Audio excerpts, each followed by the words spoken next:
Good evening, welcome back to 12th onward, first step towards a goal. இன்னைக்கு பிப்ரவரி 8 வந்து NEET UG application வந்து open பண்ணிட்டாங்க NDA. அதை பற்றி தான் இந்த நோட்டிஃபிகேஷன் பற்றி தான் நம்ம பார்க்க போகிறோம். இதில் வந்து பார்த்தீங்கன்னா நீட் யூஜி 2026 அட்மிஷன் வந்து அப்ளிகேஷன் த்ரூ ஆன்லைன் மோடு தான் பண்ண முடியும். அது இப்போ இன்றைக்கி ஓப்பன் பண்ணியிருக்காங்க. அதுக்கு என்னென்ன டாக்குமெண்ட்ஸ் அப்படி என்னென்னலாம் க்ரிட்டீரியா அப்படிங்கிறதெல்லாம் நாம் சப்சிக்வெண்ட் வீடியோவில் நாம் பார்க்கலாம். இந்த நோட்டிஃபிகேஷனில் என்ன அப்படிங்கிறது மட்டும் இன்றைக்கி பார்க்க போகிறோம். இந்த அப்ளிகேஷன் நீட் யூஜி அப்ளிகேஷன் மூலிமா BVSc, BAMS, Ayurveda doctors, MBBS, BDS எல்லாமே நம்ம இது பண்ணலாம். இன்க்ளூடிங் பிஎஸ்சி நர்சிங்கும் வந்து இந்த அப்ளிகேஷன் மூலிமா தான் நாம் படிக்க முடியும். இதில் வந்து இந்த எக்ஸாம் வந்து 180 minutes they are going to conduct அப்படிங்கிறத சொல்லியிருக்காங்க. ஆன் 3rd May 2026 அன்னைக்கு தான் இது கண்டக்ட் பண்ண போகிறாங்க. இந்த எக்ஸாம் வந்து 13 லாங்குவேஜஸில் எழுதலாம் அப்படிங்கிறதையும் இந்த நோட்டிஃபிகேஷனில் சொல்லியிருக்காங்க. இந்த நோட்டிஃபிகேஷனில் என்ன சொல்கிறாங்கன்னா, அப்ளிகேஷன் ஸ்டார்ட் ஃப்ரம் 8 February, இன்னையிலிருந்து March 8 வரைக்கும் 1 month ஃபுல்லாக இருக்குது. அப்புறம் last date of successful transaction, அந்த ஃபீ வந்து எப்போ இது பண்ணணும், 8 March நாம் பேமெண்ட் பண்ணணும். இப்போ கரெக்ஷன் பர்டிகுலர், அதாவது நேம் கரெக்ஷன், ஏஜ் கரெக்ஷன், அந்த மாதிரி சில இதுக்குன்னு கரெக்ஷன் விண்டோ ஓப்பன் பண்ணுவாங்க. அது வந்து 10th March 12th March வரைக்கும் அந்த விண்டோவை வந்து ஓப்பன் பண்ணுவாங்க. அப்புறம் இதில் ஃபீஸ்ன்னு பார்த்தீங்கன்னா ஜென்ரல் கேட்டகரி அப்ளிகேஷன் ஃபீ வந்து ஜென்ரல் கேட்டகரிக்கு 1700, ஜென்ரல் எக்கனாமிக்கலி வீக்கர் செக்ஷன் வந்து, அப்புறம் ஓபிசி என்சிஎலுக்கு வந்து 1600, எஸ்சி எஸ்டிக்கு வந்து 1000, out side India foreign NRI அவங்களுக்கு வந்து 9500 ப்ளஸ் ஜிஎஸ்டி அப்ளிகபிள் அப்படின்னு சொல்கிறாங்க.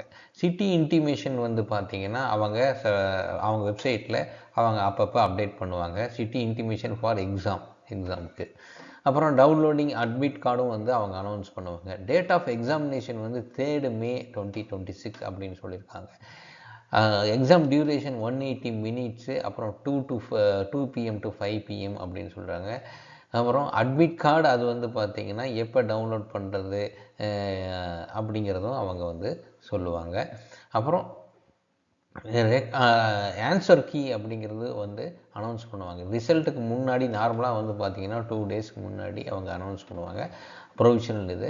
அதுக்கப்புறம் வந்து ஃபைனல் இது அனுப்பிச்சுவாங்க. அப்புறம் தான் ரிசல்ட்டு டிக்ளேர் பண்ணுவாங்க. அப்புறம் ரிசல்ட்டும் எப்போ அனௌன்ஸ் பண்ணுவாங்க அப்படிங்கிறத வந்து அவங்க வெப்சைட்டில் கிளியராக சொல்லுவாங்க. இந்த நீட் யூஜி அப்ளிகேஷன் ஃபில் பண்ணுறது எல்லாமே வந்து த்ரூ ஆன்லைன் தான். அதுக்கு வந்து என்னென்ன டாக்குமெண்ட் சப்மிஷன் பண்ணணும் அப்படிங்கிறது டீட்டெயிலாக வந்து அவங்க புல்லட்டினில் வந்து பார்த்து அவங்க கேண்டிடேட் வந்து ஃபில்லப் பண்ணணும். அதுக்கு மெயினாக வந்து பார்த்திங்கன்னா passport size, address proof, scanned signature வேணும் அப்படின்னு சொல்கிறாங்க. As per information bulletin. அதுக்குன்னு அந்த புல்லட்டினில் வந்து படித்து பார்த்திங்கன்னா என்னென்ன கேபிலெலாம் சாஃப்ட் காப்பி இது பண்ணணும், எந்த ஃபார்மெட்டில் பண்ணணும் அப்படிங்கிறது எல்லாத்தையும் சொல்லுவாங்க. இந்த அப்ளிகேஷன் வந்து ஆன்லைனில் தான் சப்மிட் பண்ணணும். இந்த அப்ளிகேஷன் சப்மிட் பண்ணுறதுக்கு மெயினாக வந்து பார்த்திங்கன்னா 2 இம்பார்ட்டண்ட், இமெயில் அட்ரஸும் மொபைல் நம்பரும் கடைசி வரைக்கும் த்ரூ அட்மிஷன் ப்ராசஸ் வரைக்கும் ஒரே இமெயில் அட்ரஸும் மொபைல் நம்பரும் வச்சுக்கோங்க அப்படிங்கிறது தான் ரொம்ப இம்பார்ட்டண்ட். அதில் தான் ஆட்டோமேட்டிக்காக அவங்க வந்து கம்யூனிகேட் பண்ணிகிட்டே இருப்பாங்க. இன்கேஸ் ஆஃப் எனி டவுட் வந்து நீங்கள் என்னை அப்ரோச் பண்ணலாம். 9790097632 harsa0710@gmail.comல நீங்கள் என்னையை காண்டாக்ட் பண்ணலாம். இந்த வீடியோ உங்களுக்கு பிடிச்சிருந்ததுன்னா ஷேர் பண்ணுங்கள், லைக் பண்ணுங்கள் and subscribe. Thank you. See you in the next video.